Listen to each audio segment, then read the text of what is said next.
Lunch? Weird mixture of lamb and chicken. An awful salad. A Caesar salad and a tuna sandwich.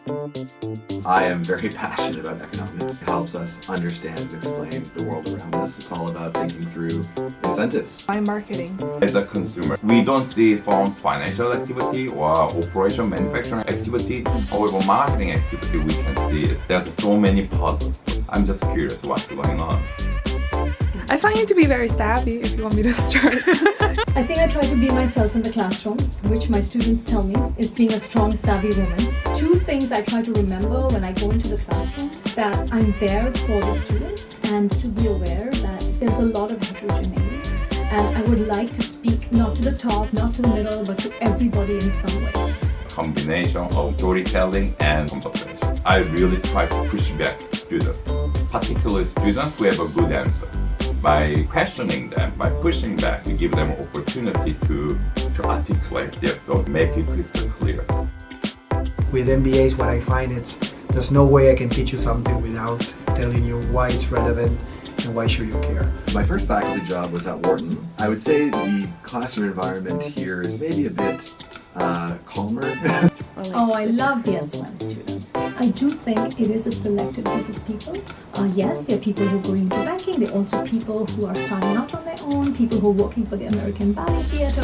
I still believe that my English is not good, but that time it was terrible. My advisor was so worried. Jiung, your paper is so good, but your presentation style is so bad, bottom of the bottom.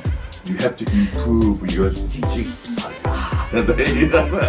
How long did it take for you to feel comfortable? Okay, maybe 5-6 years.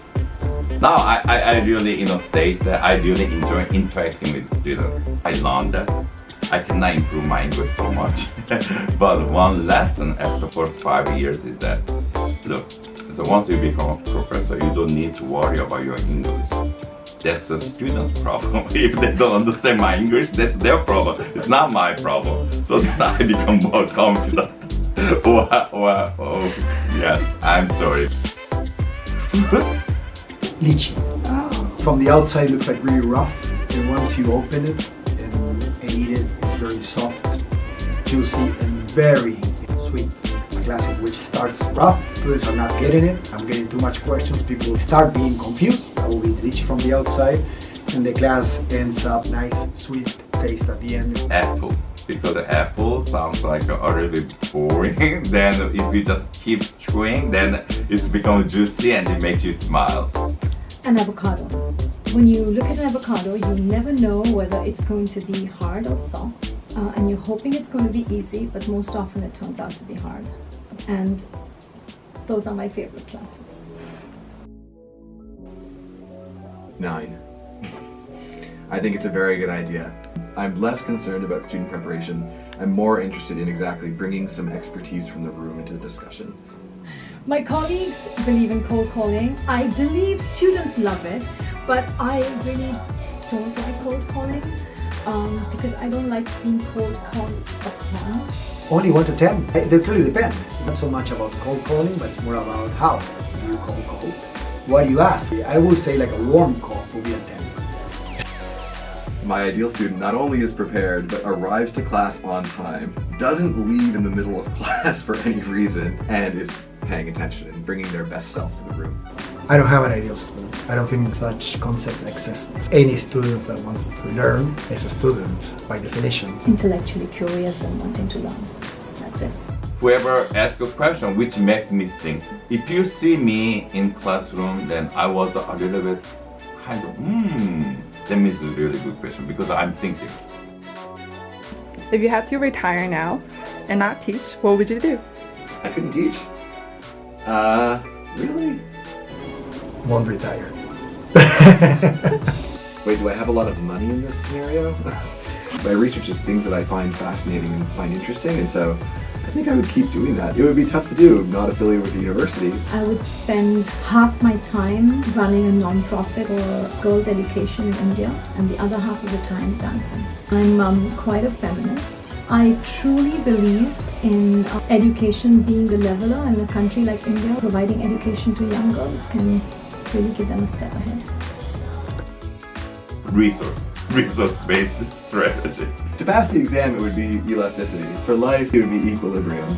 There are too many things in my class. You can't afford to have memory loss. So I'm not going to give you one, but I'm going to give you three. I think the idea of being able to think on the margin, which is key to arriving at optimal decision. Sunk cost and opportunity cost. What would you rather do? Teaching a room of 8-year-olds or a room of 80-year-old CEOs? Wow, that's equally bad. Because I can connect myself easily.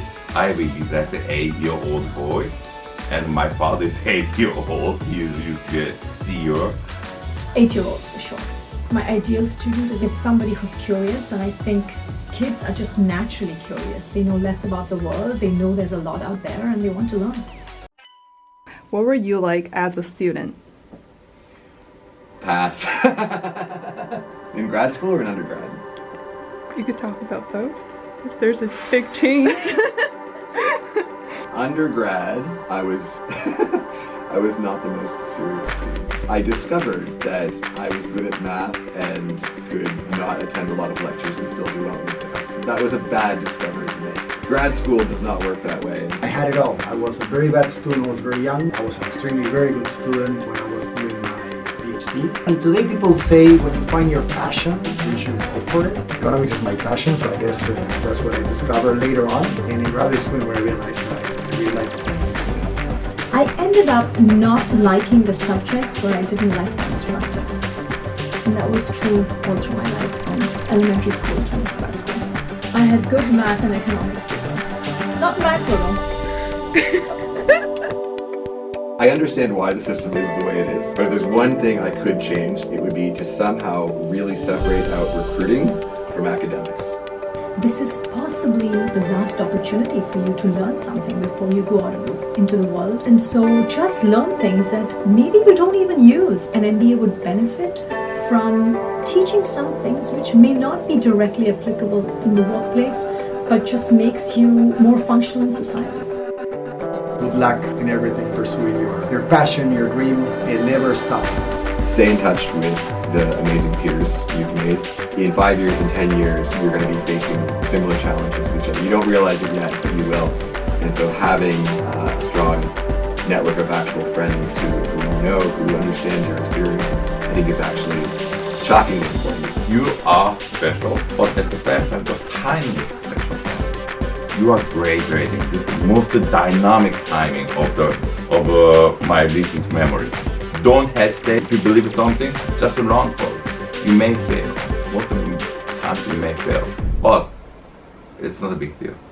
Be ambitious, try to change the world. I wish you the best, and I hope you go forward in the world and approach it with passion and empathy, because I think that's what the world needs. Well, I feel like I'm just mumbling around. Oh, God. It's already filming. It just started, yeah. Okay. Be careful. You ready? Yeah.